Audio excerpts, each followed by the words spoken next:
Hello everyone, আসসালামু আলাইকুম। কেমন আছেন সবাই? আশা করি সবাই ভালো থাকেন। সবাই সবার জন্য দোয়া এবং শুভকামনা। আল্লাহ পাক এটাই বলেছেন, সবাই সবার জন্য দোয়া করতে হবে। তো আমি একটি মজাদার রেসিপি তৈরি করব, সেটা হচ্ছে বাঁধাকপি। আর আমি বাঁধাকপিটাকে উপর দিয়ে ভালো করে কুচি করে নিয়েছি, এই জন্য দেখেন আর কোনো পানি টানি নাই। উপর দিয়ে কুচি করে নিলে কী হয়, এটার কোনো পানি টানি থাকে না এবং রান্না করতে সুন্দর হয়, ভালো থাকে, টেস্ট হয়, কালার পরিবর্তন হয় না। আর এখানে দেখেন আমি অনেক কুচি করছি, একেবারে চিকন করেছি।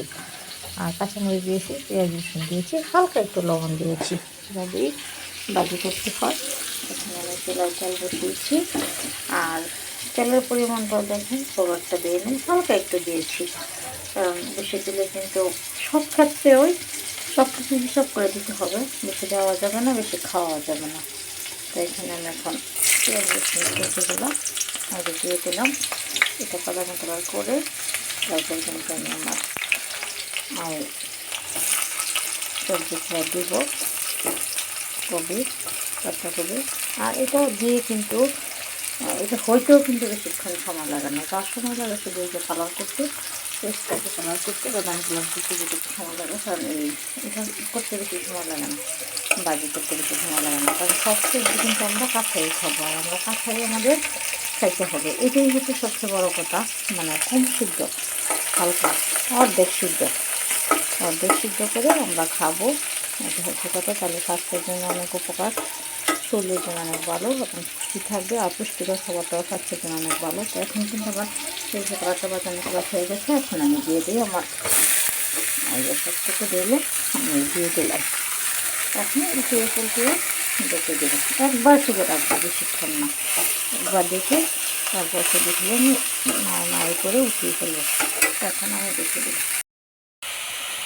দেখেন রেসিপিটা কিন্তু হয়েই গেছে, আর একটু হবে, মোটামুটি হয়েছে, আর একটু হবে, কারণ দেখেন আমার এটা কিন্তু যেরকম কালার ছিল সেরকম কালারই আমার পানিও উঠিনি, ফুটবেও না, কারণ সেটা কিন্তু আমি ওইভাবেই করেছি, মানে উপর দিয়ে ধুয়েছি, এই জন্য আমার পানি ওঠে না।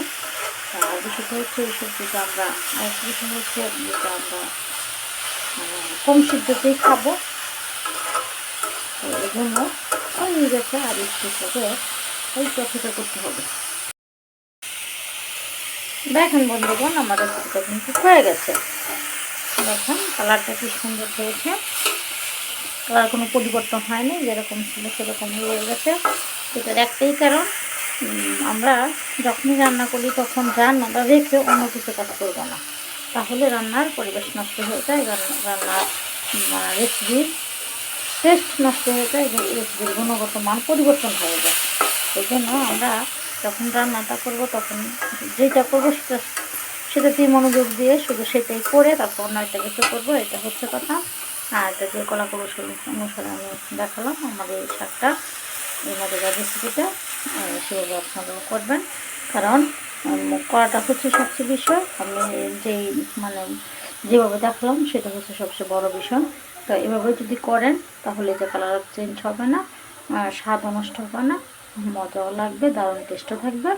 তো সেই ক্ষেত্রে আমরা মানে প্রথমে চোপড় দিয়ে ধুয়ে তারপর কুচি করবো, আর যত চিকন করে কুচি করা যায় ততই ভালো।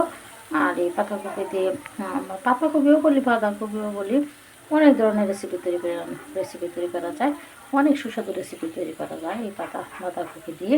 তো সেক্ষেত্রে আমি ভাজি করেছি, তা আপনারাও ভাজি করবেন এবং খাবেন, এবং আমাকেও কমেন্ট করবেন কী পরিমাণ টেস্ট হয়েছে। তো সবাই ভালো থাকবেন। আর সবচেয়ে বড় কথা হচ্ছে আপনারা কিন্তু এখন বেশি সব তরকারিতে শুধু কাঁচামরিচ দিয়ে রান্না করবেন, কারণ কাঁচামরিচ স্বাস্থ্যের জন্য অনেক উপকার, আর কাঁচামরিচ কিন্তু এখন সস্তা হয়েছে, সেক্ষেত্রে আমরা শুধুই কাঁচামরিচ দিয়ে খাবো, এটা হচ্ছে সবচেয়ে বড় কথা।